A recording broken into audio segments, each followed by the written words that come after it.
Jerry Coleman alongside Kevin Cowherd here on BaltimoreSun.com and, of course, SportsWithColeman.com, brought to you by Dover Downs Hotel and Casino. Kevin, we're remembering the life and times of the great William Donald Schaefer, the former Maryland governor and Baltimore mayor, passing away at the age of 89.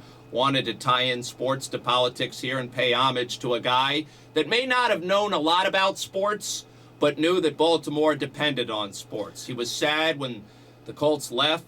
He helped keep the Orioles and Camden Yards going here in Baltimore. Yep. And he, was taken for a fool at times by other NFL owners during that charade of an NFL expansion process. And through it all, he persevered and held his dignity high. Yeah, I mean, the thing about William Donald Schaefer, Jerry, he understood how important sports were to the fabric of this city and how important they were to Joe Sixpack. And that's his legacy here. He fought for sports here in Baltimore. I've never seen an individual as crushed as he was when the Colts stole out of town in the Mayflower bands. This guy was absolutely devastated. I'll never forget the interview that day with him. He realized how much this meant.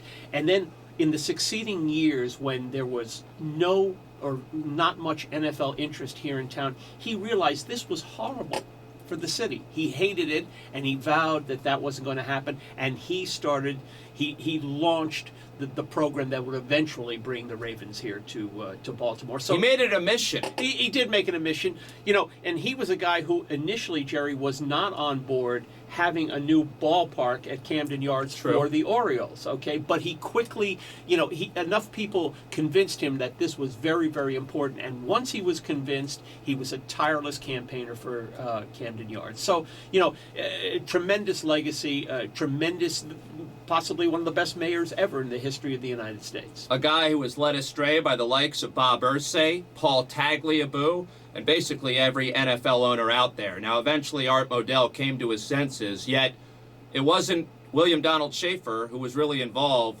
with the Browns leaving Cleveland and coming to Baltimore.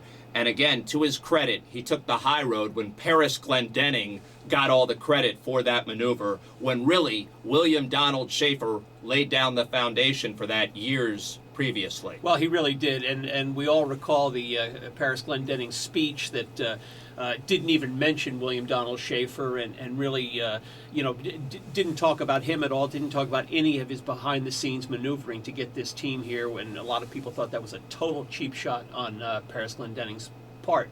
But, those of us who remember the behind-the-scenes stuff going on back then know how instrumental Governor Schaefer was in getting the Ravens here. So, that part of his legacy remains intact. To say he will be missed would be a tremendous understatement.